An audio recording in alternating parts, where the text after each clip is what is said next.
Welcome sa Durs 2.0. Fresh at nagbabagang happenings ba ang hanap mo? Mga padabarkads man yan o mga trending topics? Pwes, sagutan natin yan. Kaya naman isubscribe nyo na ang ating channel para sa mga nagbabagang balita everyday. So ayun, welcome back again sa ating YouTube channel mga Kadabarkads, and for today's video nga pag-uusapan natin ay tungkol sa mga importanteng kaganapan sa loob at sa labas ng Itbulaga. So ngayong araw nga po ng Huwebes, present na si Maine Mendoza. Kahapon po kasi mga Kadabarkads ay wala pa po siya. Ang andyan lamang ay si Alan Kay, si Miles, and syempre si Ian Red. Samantalang si Tito Sen naman ay present ulit dito sa Itbulaga. Kompleto po ang TBJ ngayong araw. So pag hindi po busy si Tito Soto sa Senado, syempre nakakasilip, nakakadalaw po siya sa Itbulaga. Pero pag nagsimula na po syempre ang 20th Congress, palagi na po siyang busy and possible na Sabado lamang po siya maka-attend ng Itbulaga. Samantalang may special guest na naman po ang Itbulaga ngayong araw. Walang iba kundi po itong Lily na kung saan ay mas lalong nagpainit ng Itbulaga kanina. And prinomote nga po nila itong kinakabahan.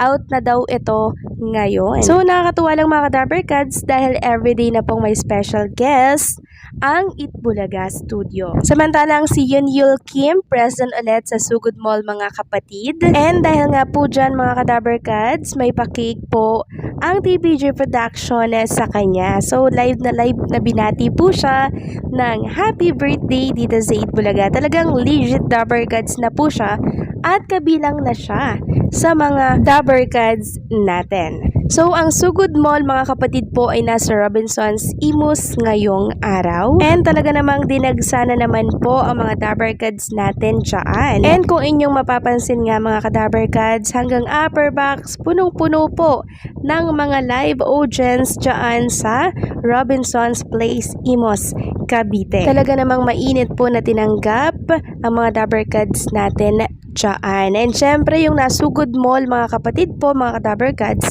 ay nanalo po ng 50,000 pesos. Alam nyo ba mga Kadabarkads na maaga pa lang ang dami na pong nakapila dito kanina, and yung iba daw po ay talagang dun na po natutulog sa mall para po makapila and mapabilang dito po sa palaro po ng Itbulaga. Grabe yung sakripisyo nila ha, para syempre manalo. And sana yung mga nabubunot po everyday ng Itbulaga, yun talaga yung mga deserving at nangangailangan po talaga ng tulong ng Itbulaga. Samantalang next topic naman tayo, pag-usapan natin itong bago sa Itbulaga, ang GB5 laro ng mga batang henyo.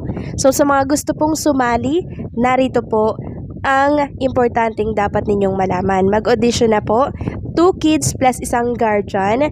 Saan ba ang audition? TV5 Media Center, Reliance Street, Mandaluyong. Kailan? Monday to Friday po yan. 3 p.m. to 5 p.m. at hanapin nyo po Sir Earth. Samantalang isang Dabarkads naman po ang humihingi ng dasal dahil nga po sa pagkakadisgrasya po nitong anak po ni Jose Manalo. Sabi kasi dito ni Lovely Abella, sa panahon ngayon daw mapamasaya o mahirap na challenge sa buhay, nagpapasalamat kami kay Lord kasi hindi niya ibibigay kung wala kaming matututunan, at heto yung panahon na mas lalong magiging deeper pa ang faith namin sa Kanya. Thank you sa lahat ng prayers ninyo. Nasa recovery area ng asawa ko. Sa mga nagtatanong, ACL surgery po ang ginawa sa kanya. Medyo na madali ang proseso kasi gusto niya gumaling agad para maisayaw niya ang anak niya sa dibu. Dad Bench Manalo, super proud kami sa'yo. Andito lang kami para alagaan at mahalin ka.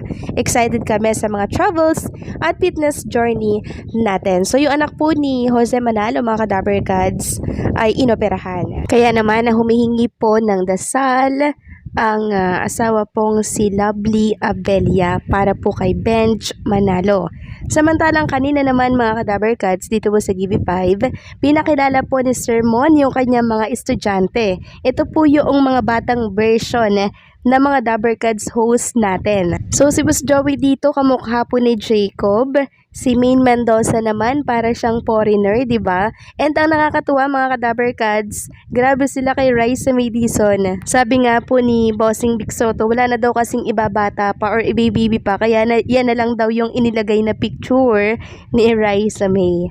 So yan po yung bagong mga miyembro ng AI family dito po sa Itbulaga. And oo nga po pala, sa Sabado magsisimula na po ang Give 5 laro ng Batang Henyo. Sa Sabado yan mga ka-Dabarkad. Samantalang kanina naman po maraming naghahanap kay Miles Ocampo kung ano daw ba ang nangyari. So ito lang po yung masasabi ko pag wala po ang Itbulaga host dito sa programa po nila mga ka-Dabarkads. Meron po itong tinatrabaho outside Itbulaga. Samantalang may good news tayo mga ka-Dabarkads para po yan sa mga nagmamahal na talaga namang naghahanap dito po kay Tasha Mulak pala, no? So meron tayong nabasa na malapit na daw pong magbalik sa Itbulaga si Tasha Mulak.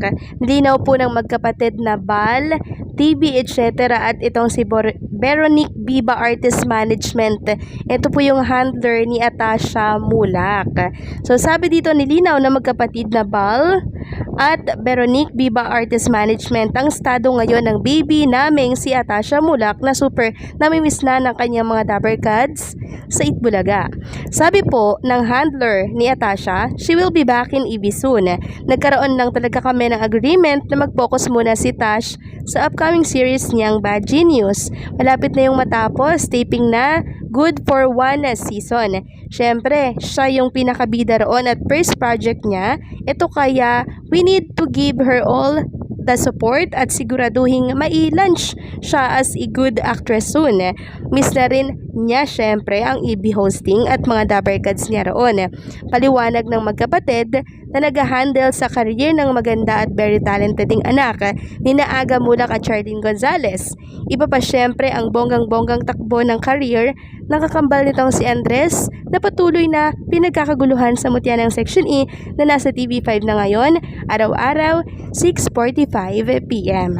So yan, napakalinaw po mga ka-Dabarkads, nilinaw na po ng handler mismo ni Tasha Mulak na babalik soon sa Itbulaga si Tasha. Tinatapos na lamang daw yung isang season ng Bad Genius. Kaya sa mga patuloy na nag-aantay at humihingi po ng statement ng handler ni Tasha, eto na po yun mga ka-Dabarkads. Sila na mismo yung nagsabi at naglinaw ng tungkol dito para syempre matuldukan na po yung mga isyong lumalabas ngayon sa mundo ng social media. And speaking of Tasha Mulak, eto nga po mga ka-Dabarkads, at ang Viva ay talaga naman pong may pagbati, no? Dito po kay Aga Mulak and Chardin Gonzales para po sa kanilang 24th anniversary. So talagang napakaganda po ng relationship syempre ng Viva Artist Agency at ng Mulak family. So paano hanggang dito na lamang po ang update natin. Maraming salamat sa patuloy na pagsuporta.